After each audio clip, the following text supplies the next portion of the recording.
Bienvenue sur le ring, l'ODJ, TV Radio, Aptef Mazous.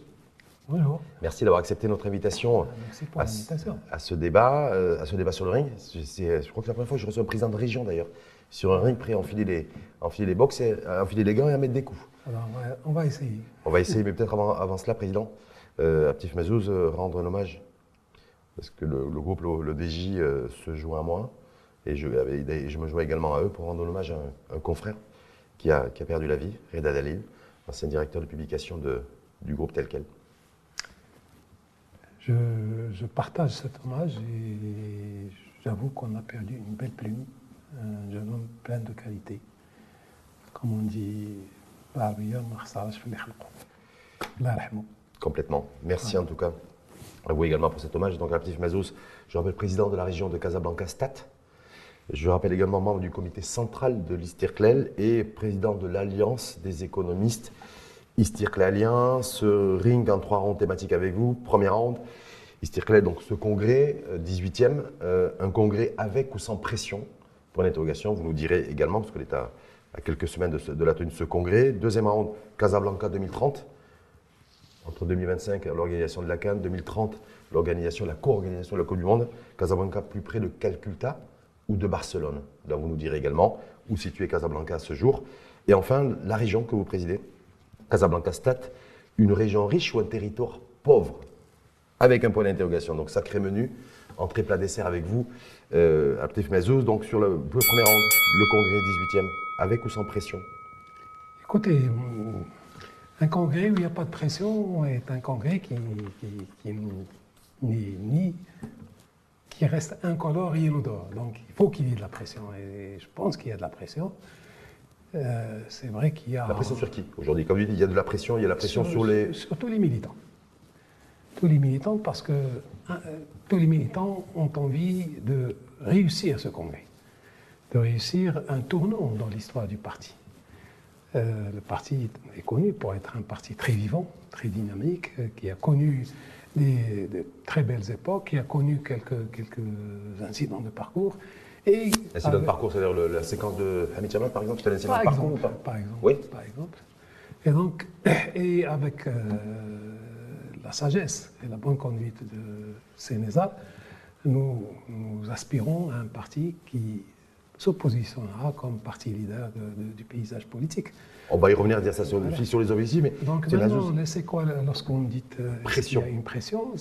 C'est la pression que, comme je vous l'ai dit, de réussir, d'avoir les bons messages, de préparer un programme du parti sur lequel on travaille, d'arrache-pied. Et c'est une pression d'avoir une équipe à la hauteur du parti. On a un secrétaire général qui bénéficie ou qui jouit de la confiance de tout le monde. Oui. Maintenant, un secrétaire général a besoin d'une équipe. Donc il faut vous appeler au renouvellement et au rafraîchissement des femmes et des hommes qui entoureront pas le prochain secrétaire général, parce qu'il ne peut pas changer, parce que c'est le candidat unique. Cette affaire aujourd'hui, vous avez vu, tous les médias s'en en parlent, la blogosphère également.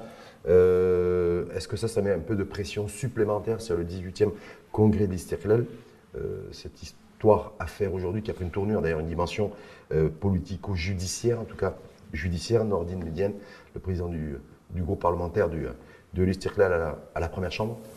Donc parce qu'il y a une ancienne parlementaire, ancienne vice-présidente d'ailleurs de la région de Tanger-Tétouan, qui a décidé de saisir la justice, Rafia El Mansouri là-dessus. Donc est-ce que ça vient mettre un peu plus de pression et créer plus de tension à quelques semaines de la tenue du congrès? C'est vrai que ça crée plus de tension, et je ne peux que regretter un peu cette affaire, surtout à ce moment-là. Bon, je la regrette. Hasard ou coïncidence pour vous, le timing? Je la regrette dans l'absolu, et j'espère qu'elle connaîtra une fin le plus vite possible, et je la regrette qu'elle arrive à ce moment-là, parce que ça perturbe, qu'on ne le veuille pas, ce qu'on est en train de faire. Est-ce que vous, il y a un lien ou pas? Parce que certains considèrent qu'il y a un lien entre cette affaire et la tenue du congrès fin avril, d'ailleurs c'est du 26 au 28 avril, et certains considèrent qu'en fait c'est déconnecté de la tenue du congrès fin avril, parce que c'est a priori quelque chose qui est latent depuis plusieurs semaines, voire plusieurs mois. Bah, écoutez, c'est très difficile de dire est-ce que ça a un lien ou ça n'a pas de lien, Mais en tout cas, le fait qu'elle arrive à ce moment-là est très gênant. Voilà, c'est tout ce que je peux dire. C'est gênant pour vous, gênant pour l'ensemble du parti, gênant pour l'ensemble des membres du comité central du parti, gênant pour le secrétariat général du parti. Pour le parti dans sa globalité. Nous sommes un parti très respecté, qui a des valeurs, qui a une image et qui a une certaine pudeur. Donc cette affaire pose un problème et c'est regrettable que ça soit ainsi. Voilà. À votre niveau, vous avez essayé, vous, d'agir, je sais pas, peut-être parce que ça reste entre deux personnes du même parti aussi. Hein. Il ne faut quand même pas l'oublier, à la fois Noureddine Médiane et à la fois Rafia El Mansouri. Est-ce que vous avez essayé, vous, de tenter une connexion, une médiation, un apaisement, une réconciliation ou pas du tout? Non, la vérité, si on me le demandait et que je pouvais faire quelque chose, je le ferais. Mais pour l'instant, personne ne me l'a demandé. Est-ce que c'est trop tard ou pas trop tard aujourd'hui, sachant que la justice a été saisie, il y a une plainte qui a été déposée? D'ailleurs, par Rafia El Mansouri. Je ne sais pas, la vérité, je ne sais pas. Est-ce que c'est trop tard ou pas trop tard ça... En tout cas, vous disposez. Seuls les concernés le savent. Mais en tout cas, vous êtes disposé, vous, Abdel Mazouz, en tant que membre du comité central du parti. En tant que militant du parti, si on me demandait que je pouvais servir à quelque chose, je le ferais, sans problème. Mais pour l'instant, je ne suis pas du tout dans cette configuration. Et dans quel état d'esprit vous êtes aujourd'hui? Il y a des choses qui ont été racontées par les médias, comme quoi je faisais partie d'un comité qui n'a pas été reçu. C'est faux. Hein, donc je m'inscris en faux. Qui n'a pas été reçu, c'est-à-dire, juste pour clarifier, peut-être pour les. Qui n'a pas été reçu par la personne concernée, par Madame Mansouri. Donc, en tout cas, à ma connaissance, ça n'a jamais été le cas. Et moi, je n'ai jamais fait partie d'un comité qui devait se rendre et qui n'a pas été reçu. Absolument pas. Juste pour conclure, juste là-dessus, Abdel Mazouz, cette affaire-là, aujourd'hui, la justice a été saisie. C'est quoi? Quand on est en responsable politique comme vous, qu'on fait partie d'un parti, en l'occurrence le Circlel, qui va tenir son congrès, on dit parole à la justice, et nous, on n'a pas à se prononcer aujourd'hui, on laisse la justice s'exprimer. Est-ce que c'est la position dans laquelle vous êtes aujourd'hui? Moi, je suis dans la position, si on peut rattraper des choses, c'est tant mieux. Si on ne peut pas rattraper des choses, le mieux, c'est de se taire et de laisser la justice faire son travail. Voilà. Et après que la justice ait fait son travail, c'est là où éventuellement il y a une prise de parole qui pourrait être prise? Certainement, parce qu'il faut s'assurer que tout ce qui a été dit est vrai, que l'enregistrement est authentique. Donc il y a un travail qui doit être fait. Et qui a commencé à être fait d'ailleurs par les éléments de la police judiciaire qui a été saisie, la cybercriminalité, effectivement, pour authentifier les voix et les sons. Juste là, avant de passer au deuxième round, Abdel Mazouz, donc candidature unique, Nizar Baraka, ce 10e congrès du 26 au 28 avril, le fait que Nizar Baraka soit tout seul, candidat à sa propre succession, est-ce que certains disent, mais c'est quand même un grand parti, c'est un parti historique, le Circlel, on aurait aimé aussi avoir d'autres candidats. Vous voyez, ça aurait été aussi l'exemple de la diversité du pluralisme. Et là, on se retrouve avec une même candidature, et c'est le sortant qui est candidat à sa succession. Écoutez, je vais vous dire très honnêtement ce que je pense à ce sujet-là. Personne n'a interdit à personne de se présenter comme candidat. Donc la candidature est ouverte. Jusqu'au jour du congrès, c'est ouvert. 2, il y a une quasi-unanimité, pour ne pas dire une unanimité absolue, en faveur de Sénézal, pour une raison toute simple. C'est qu'il a fait du très bon travail pour le parti. Même si le parti n'est pas arrivé en tête en 2021 ? N'oubliez pas qu'on était à 41 sièges au Parlement, qu'on est à 82. Donc doubler en l'espace de 5 ans, ça ne se fait pas du jour au lendemain. Et que c'est la première fois qu'on préside 4 régions à travers le territoire, dans la plus grande région du royaume. Et le nombre de voix qui ont voté en valeur absolue également pour le parti a connu une croissance à 2 chiffres. Donc, je pense qu'on ne peut pas, si je prends aujourd'hui l'équipe nationale qui a réalisé un très bon, une très belle Coupe du Monde. Au Qatar. Mais après qui s'est planté en Côte d'Ivoire. C'est un accident. Dans la vie, il y a des accidents. Donc il faut une 3e chance, ou une 2e chance, c'est ça? Lui, il a entamé des projets, entamé un process de mise à niveau du parti sur un ensemble d'éléments. Donc, et puis traditionnellement, pratiquement tous les secrétaires généraux ont fait 2 mandats, à l'exception d'un pour des raisons que vous connaissez. Que je connais, je ne sais pas si je les connais, mais en tout cas, vous les connaissez. Voilà. Ça appartient à l'histoire. Et en l'occurrence, c'était Hamid Chabat. Abdelhamid Mazouz, sur le deuxième round, Casablanca, près de. On en est où? Si on devait positionner, si vous deviez positionner Casablanca sur la carte du monde, est-ce qu'elle est plus près de Calcutta ou plus près de Barcelone? Ce terme et ce phrasé n'est pas de moi, il est d'une personne que vous connaissez très très bien vous personnellement. En l'occurrence, Driss Benima, qui a été wali d'ailleurs de la région de Casablanca. Est-ce que valeur aujourd'hui, Casablanca est plus près de Calcutta ou plus près de Barcelone? Géographiquement, déjà, elle est très proche de Barcelone. Hein. Mais elle a toujours été proche de Barcelone géographiquement. Voilà. Donc maintenant, dans l'esprit où ça a été dit par Cédric, d'ailleurs, ni moi ni lui ne connaissons Calcutta, donc je dirais qu'on s'achemine vers Barcelone. On prend la direction de Barcelone? Oui, on est très proche. Enfin, très proche. Tout ce qu'on fait, c'est d'aller vers Barcelone. Donc, en termes, je dirais, de tout ce qui est mise à niveau, tout ce qui est infrastructure, tout ce qui est modernisation, tout ce qui est mobilité, les progrès qui ont été faits. Donc, il faut reprendre juste le plan de développement du Grand Casablanca qui a été signé devant Sa Majesté et toutes les grandes décisions qui ont été prises à l'occasion, qui ont été déployées. Presque 80% le taux de réalisation sont réalisés en totalité et 20% sont en cours il y a encore des finition. Donc, Barcelone, oui.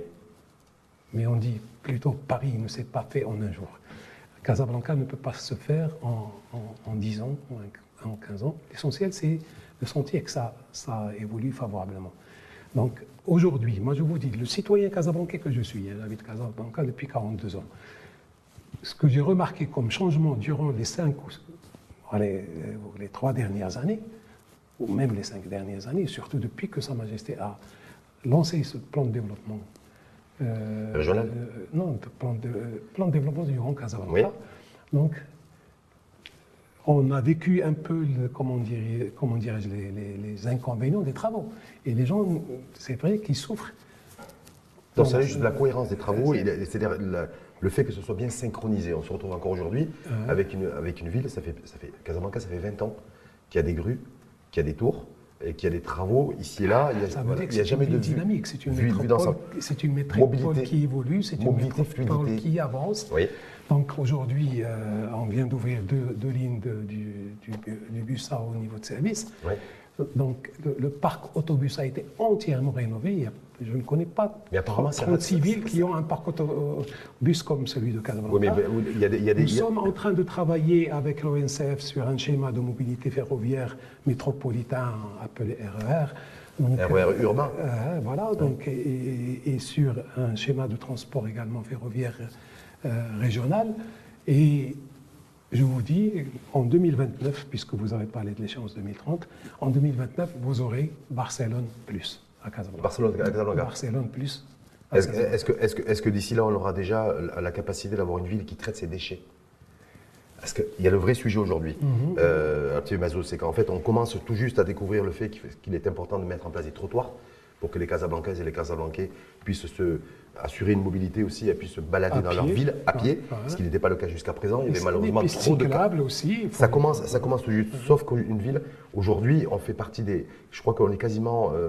on est rares sont les mégalopoles et métropoles dans le monde où il y a une problématique en matière de traitement des déchets qui n'arrive pas à traiter ses propres déchets ménagers qu'elle produit. On a le Mediona qui reste en suspens tous les ans. Ça fait d'ailleurs les Casablancaises et les Casablancais sont extrêmement fatigués. Tous les ans, on leur dit ça y est, on a trouvé la solution. Ça y est, c'est réglé. Ça y est, on a la déchetterie. Ça y est, on a fait le bon choix technologique. Ça va être fait et c'est toujours pas fait. Et je pense que vous allez me permettre d'actualiser un peu les données. Bien sûr. C'est à ce sujet-là. Depuis quelques années, les gens se plaignaient. Ceux qui sont bien sûr très proches, ils vivent très mal ça. Ceux qui sont loin de la décharge de Mediona se plaignent des odeurs. D'accord. Depuis maintenant 3 semaines, demandez aux habitants aux alentours s'il y a encore des odeurs. Donc il y a eu un travail colossal qui a été fait pour le traitement des lixivias, parce que c'est les lixivias qui sont à l'origine de ces odeurs-là. Donc, Mais ça vous dirait, c'est parce qu'il n'y a pas eu beaucoup de vent ces derniers temps. Non. Parce qu'il y a aussi un couloir de vent qui a fait... Il y a eu une véritable tempête il y a une quinzaine de jours dernière, mais il n'y a pas eu d'odeur. Deuxièmement, le marché pour l'appel d'offres donc public, international, pour le recrutement d'un concessionnaire pour justement la gestion d'une nouvelle déchetterie. Oui. Donc un véritable centre de traitement et de valorisation et d'enfouissement des déchets, parce que ma position personnelle, c'était d'éliminer l'enfouissement, mais c'est une étape nécessaire à la fin du process, en tout cas dans l'évolution actuelle des technologies accessibles financièrement. Donc normalement, la nouvelle décharge serait opérationnelle. Serait ou sera? Parce que je me méfie toujours quand j'ai un politique en face de moi, entre l'emploi du conditionnel, le plan du... Je vous dirais sera lorsque on aura signé le marché. Maintenant, est-ce qu'on n'a jamais été aussi proche d'une décision finale et de règlement définitif de la déchetterie de Médiouna? Grâce à l'effort de tout le monde, du ministère de l'Intérieur, de la ville, de la région et donc des communes concernés, notamment la commune de Médiouna, et qui est directement concernée, dans laquelle vit cette déchetterie. Donc il y a eu quand même un effort fait par tout le monde pour arriver à une solution. Que le foncier maintenant est assuré, que la technologie choisie a été définie dans le cahier de charge qui a fait l'objet d'un appel d'offres qui est sur les sites aujourd'hui, tout le monde le sait. Et donc normalement, au mois de mai, on connaîtra quel est l'adjudicataire. de donc, mois de mai, donc c'est dans 2 mois. Voilà, c'est dans 2 mois. Et théoriquement, si tout se passe bien, vers la mi-2025, on aura la première partie de cette déchetterie qui sera opérationnelle. Et on va plus loin si vous permettez, puisque vous parlez du sujet. Compte tenu du foncier qui est disponible, et on s'inscrit un peu dans tout ce qui est développement durable sur lequel nous sommes engagés, comme région, comme commune, comme pays. Donc, d'installer un écosystème tout près de cette... Un écosystème, c'est-à-dire de revalorisation des déchets, d'une part, et également de rassemblement de tout ce qui est ferraille et valorisation de ces ferrailles. Donc, dans le même foncier. Donc on s'est rendu compte qu'on peut... Donc vous avez créé un écosystème pour faire travailler également ce qu'on appelle les chiffonniers, les faire travailler dans un cadre plutôt donc vous allez faire un recyclage aussi au niveau des emplois et des métiers. Exactement. Donc grosso modo, l'adjudicataire devrait être choisi, connu en tout cas au mois de mai. Au plus tard, fin mai. Voilà, et première tranche de fonctionnement de cette nouvelle décharge automatisée, nouvelle technologie. 9 mois après. 9 mois après, donc ça serait à cheval entre 2024 et premier semestre premier 2025. Voilà. 2025. Juste une dernière question avant de passer sur la région, parce que vous êtes président de région, mais restons sur Casablanca. Certains considèrent qu'on est en train de dénaturer l'identité même de Casablanca. C'est-à-dire que même si effectivement il y a des progrès qui ont été consentis au niveau de la mobilité, il reste encore beaucoup à faire, parce que c'est encore hyper et très congestionné. Mais c'est surtout sur le patrimoine, sur les habitations menacées en ruine. On a encore vu 2 habitations qui se sont effondrées il y a encore quelques jours là-dessus. Et le fait qu'on annonce, peut-être confirmé aussi aujourd'hui d'ailleurs, un palais des congrès, donc de l'infrastructure nécessaire pour une ville comme Casablanca, mais quand on n'a pas encore le basique, on se dit voilà, ce qu'on va faire aujourd'hui, ce ne serait pas d'abord de préserver d'abord le patrimoine. Quand on se balade dans le vieux Barcelonais, par exemple, le vieux Barcelone, on a de l'authenticité en matière de patrimoine, par exemple. Oui. Est-ce que là-dessus, ce n'est pas quelque chose qui est délaissé et relégué au second rang? Absolument pas. Il ne faut pas présenter les projets comme étant des projets exclusifs. C'est vrai qu'il faut faire des choix. On a fait des choix et on a intégré aussi bien la préservation du patrimoine que le développement de la ville pour, si vous voulez, qu'on joue toujours ce rôle de métropole, pilote au niveau du continent, de hub, de préserver notre rang de première place financière au niveau africain. il y a des efforts à fournir. Mais des efforts financiers. Est-ce que l'effort financier qui est consenti pour la préservation du patrimoine, est-ce que selon vous, Latif Mazouz, est-ce qu'il est suffisant? Jusqu'à aujourd'hui, on n'a pas eu de problème d'efforts financiers. On a signé, nous, la région, avec le ministère de la Culture, une convention sur les 5 années, 2024 jusqu'à 2028. Et c'est la première fois que ça se fait, avec des moyens aussi importants. 680 millions de dirhams engagés. Sur 5 ans. Sur 5 ans. Donc si on divise 600 par 5, on est à combien? On est à 100 millions de dirhams. Non, ça fait 140 millions par année. 140 millions de dirhams. 140 millions de dirhams, ça c'est juste ce que nous faisons, plus une convention qui a été signée toujours entre le ministère et la ville de Casablanca. Donc sur un ensemble d'aspects. Dans cet aspect-là, on a commencé à déployer. Je vous assure que le problème n'est pas un problème de moyens, un problème de procédure, de savoir-faire. Et donc, de procédure de savoir-faire, c'est-à-dire d'un point de vue administratif, il n'y a pas les corps de métier pour tout ce qui est préservation du patrimoine, les entreprises. Les corps de métier existent. Où est-ce qu'il y a un problème de savoir-faire? C'est l'approche, c'est la méthode, c'est un métier. Donc, j'ai été à Paris il y a 2 semaines, et parmi les choses que j'ai demandé à mon homologue, la présidente de France, c'est de nous donner un coup de main sur tout ce qui est lié à la culture, parce que vous savez ce que représente l'économie culturelle en France. Donc, dans les 680 millions de dirhams, il y a une bonne partie qui est justement dédiée à la préservation du patrimoine matériel, mais aussi du patrimoine immatériel de la région de Casablanca et de la ville de Casablanca. Et justement, la transition est toute faite, Latif Mazouz, et je vous en remercie pour qu'on passe au 3e round. Justement, la région de Casablanca, donc région de Casablanca-Stat, une région riche quand on voit sa contribution au PIB national, plus d'un tiers. Mais en même temps, est-ce que ce n'est pas un territoire pauvre? Parce qu'on arrive à combiner à la fois de la richesse en termes de PIB, mais à la fois on concentre le plus de chômeurs au mètre carré dans la région. Alors, est-ce que c'est une région riche ou un territoire pauvre?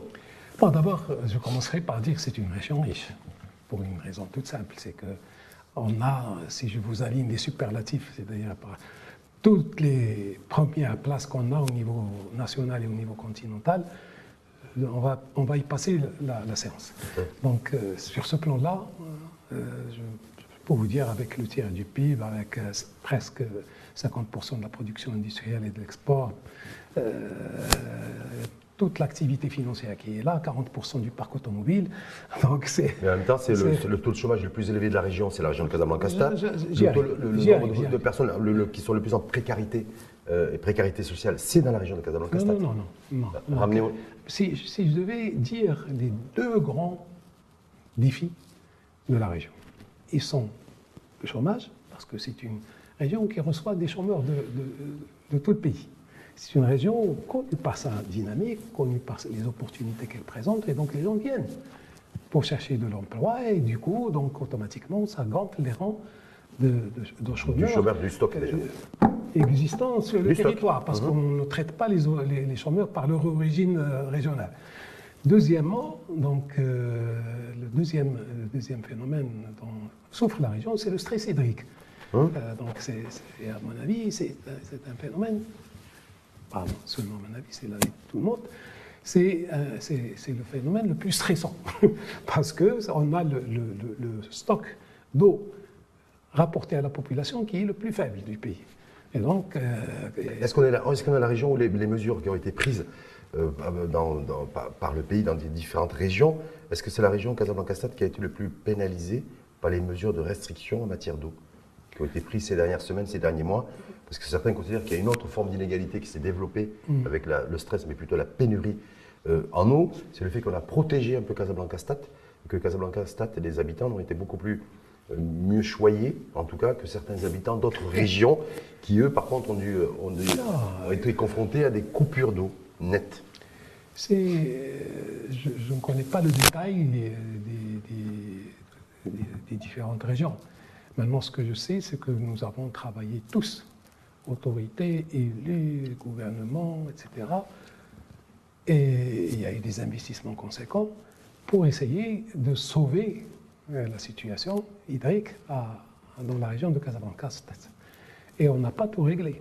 On a réglé une partie, et toute la partie intérieure du territoire, et je parle par exemple de la province de Stade, c'est le nord, et une partie de Ben Slimane, une partie de... C'est une région une région très agricole, parce que vous êtes à la tête d'une région en fait, où il y a de la ville, il y a de l'urbain, et c'est Casablanca, il y a 7 provinces, donc il y a Barchid, c'est des bonnes Jdida, Mediouna, Nouassar, on voit bien que c'est des régions aussi à vocation agricole. Je reviendrai là-dessus. Donc il y a un effort qui est en train d'être fait, ce n'est pas encore fini, donc on continue d'investir. Et je suis sûr et certain que le même effort est fait partout. Donc maintenant, il y a la proximité de la ressource. On n'a pas été favorisé par rapport à d'autres. On a eu la chance d'avoir le bassin de Bourg-Graga à côté, donc qui était facilement moyen. Ouais, 6 milliards de dirhams quand même pour conduire de l'eau, et donc on est alimenté pour la partie nord par cet aspect-là. Et puis on a la chance d'avoir l'OCP à Georges qui a devancé les événements, qui a commencé à faire du dessalement de l'eau de mer pour ses propres besoins, et qui maintenant alimente une partie, à 100% la ville de Jdida. Également la commune de Moulay Abdallah. Dans quelques semaines, ça sera également le cas d'Azemmour. Et je parle des territoires qui sont dans la région. Votre circonscription. Et nous sommes en train de travailler avec les ministères concernés sur des stations monoblocs, des petites stations de dessalement qui vont être un peu à l'intérieur du territoire. Ça, c'est par rapport à la gestion hydrique sur la région. Maintenant, sur la richesse et la pauvreté du territoire, juste deux chiffres. Nous sommes un territoire de 7,5 millions d'habitants à peu près. Donc, même si le HCP va produire un nouveau recensement. Voilà, donc c'est une évaluation approximative, mais assez rationnelle, avec 80% de la population, un peu plus, qui vit dans les périmètres urbains, mais 80% du territoire est rural. Donc, vous voyez, 20% de la population vit dans le rural, mais dans 80% du territoire. Et donc, c'est là où je vous dis qu'il y a un effort sur l'idée du territoire qui n'est pas riche ou qui est pauvre.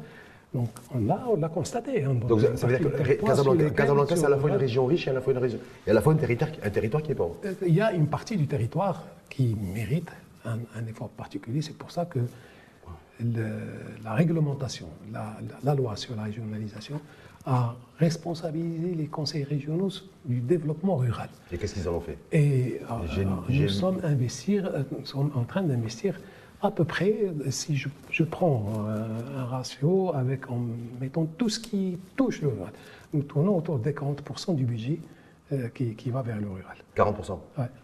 Entre l'eau, l'éclairage, la mise à niveau des sites, l'équipement, les routes, etc. Donc les écoles, notamment...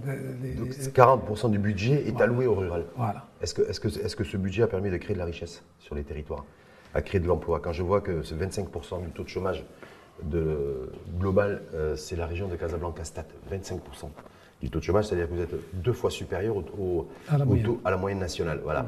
Et je me dis, est-ce que ces 40% de budget que vous dites qui sont alloués chaque année au monde rural, je rappelle que vous avez la majorité des provinces de votre région qui sont rurales. Je ne peux pas être très technicien, mais lorsque vous faites un calcul de moyenne, oui.